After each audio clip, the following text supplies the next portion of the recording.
Bien-aimés dans le Christ, que la grâce de Jésus-Christ notre Seigneur, l'amour de Dieu le Père et la puissance du Saint-Esprit descendent maintenant sur nous pour nous aider à méditer cette parole afin qu'elle puisse porter du fruit dans notre vie pour la plus grande gloire de Dieu et le salut de nos âmes. En ce dimanche de la Trinité, j'aimerais méditer avec vous l'évangile de Jésus-Christ selon Saint Jean, au chapitre 16, du verset 12 au verset 15. En ce temps-là, Jésus disait à ses disciples, « J'ai encore beaucoup de choses à vous dire, mais pour l'instant, vous ne pouvez pas les porter. Quand il viendra, lui, l'Esprit de vérité, il vous conduira dans la vérité tout entière. En effet, ce qu'il dira ne viendra pas de lui-même, mais ce qu'il aura entendu, il le dira, et ce qui va venir, il vous le fera connaître. Lui me glorifiera, car il recevra ce qui vient de moi pour vous le faire connaître. Tout ce que possède le Père est à moi. Voilà pourquoi je vous ai dit, l'Esprit reçoit ce qui vient de moi pour vous le faire connaître. » Bien-aimés dans le Christ, en ce dimanche de la Trinité, Jésus ne dévoile pas directement le Père, le Fils et l'Esprit Saint. Nous sommes dans les derniers moments de sa vie terrestre. Et il dit à ses disciples, « J'ai beaucoup de choses à vous dire. » Ces choses qu'il a à nous dire. Pourquoi les disciples ne peuvent pas le porter? On peut dire, ils n'ont pas la force de porter ce que Jésus va leur dire, parce qu'ils n'ont pas encore reçu l'Esprit Saint.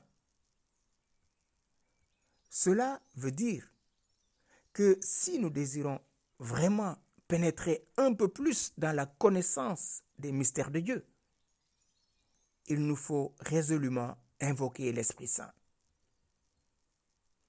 L'Esprit Saint, Jésus l'envoie sur les apôtres, car il leur dit, quand viendra l'Esprit Saint, il vous conduira jusqu'à la vérité tout entière. Il vous enseignera toutes choses. Il me glorifiera. L'Esprit Saint est là pour nous conduire dans la profondeur du mystère de la Trinité. Jésus dit, ce qui va venir, il vous le fera connaître. L'Esprit Saint n'est pas un devin, ce n'est pas un voyant. Il s'agit beaucoup plus grand. C'est le projet de Dieu, comme Saint Paul l'appelle, le dessein bienveillant. L'Esprit Saint va faire entrer l'humanité tout entière dans l'intimité de la vie trinitaire, parce qu'il reprendra ce qui vient de Jésus pour nous le faire connaître. Toute la vie de Jésus était de nous manifester le Père, de nous révéler le Père, car nul ne connaît le Père, sinon le Fils, et nul ne connaît le Fils, sinon le Père. Et que veut le Fils? Nous révéler qui est son Père. Il n'est pas question là de nous placer sur un plan intellectuel. Ce ne sont pas les idées de Jésus que le Saint-Esprit va nous faire comprendre. C'est l'expérience même de la vie de Christ qu'il va nous faire revivre à notre tour. Le cheminement même de l'homme Jésus, vécu avec l'Esprit Saint, devient notre propre cheminement. L'Esprit Saint, il me glorifiera, car il recevra ce qui vient de moi pour vous le faire connaître. Tout ce que possède le Père est à moi. Voilà pourquoi je vous ai dit, l'Esprit reçoit ce qui vient de moi pour vous le faire connaître. Jésus nous a révélé le Père. Mais nous sommes dans cette incapacité à entrer de plus en plus dans sa parole. Et même les disciples qui vivaient avec lui ne comprenaient pas toujours ses propos. Mais quand ils recevront le Saint-Esprit à la Pentecôte, ils n'auront plus peur, ils seront plus verrouillés. Ils sortent du cénacle pour aller annoncer les merveilles du Seigneur. Et Jésus opérait avec eux par la puissance de l'Esprit Saint avec des signes et des prodiges. Nous ne pouvons pas, frères et sœurs, vivre notre vie chrétienne, entrer dans l'intimité trinitaire sans l'aide de l'Esprit Saint. Jésus, déjà lui, durant sa mission terrestre, il était tenté. Mais le Saint-Esprit l'inspirait les paroles qu'il fallait pour vaincre le diable au désert.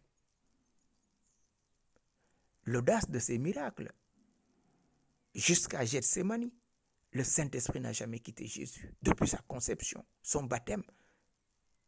C'est cela la vérité tout entière du Christ, celle vers laquelle nous cheminons à travers l'expérience de nos vies. Oui, frères et sœurs, c'est cet esprit qui nous habite depuis notre baptême et qui nous donne à chacun l'audace, le courage missionnaire.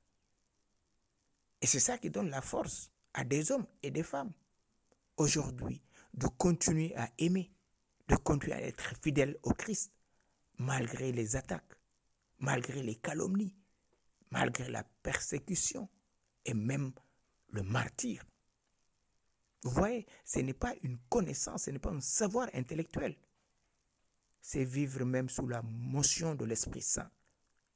C'est l'expérience même de l'Esprit Saint, de l'intimité de Dieu en notre âme, au plus profond de nous-mêmes, qui nous donne cette force de pouvoir accepter humiliation, persécution, meurtre au nom de Jésus. En cette fête de la Trinité, Père, Fils et Saint-Esprit, supplions l'Esprit Saint de nous introduire jusqu'à la vérité tout entière. Car sans lui, notre vie tombe en ruine. Sans lui, nous ne pouvons pas plaire au Père.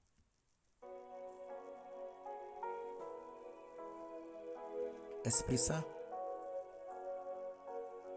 toi le Père des pauvres, saisis-nous au plus intime de nous-mêmes. Viens guérir notre cécité. Viens guérir notre sourdité spirituelle et dispose-nous comme une terre fertile à recevoir tes célestes motions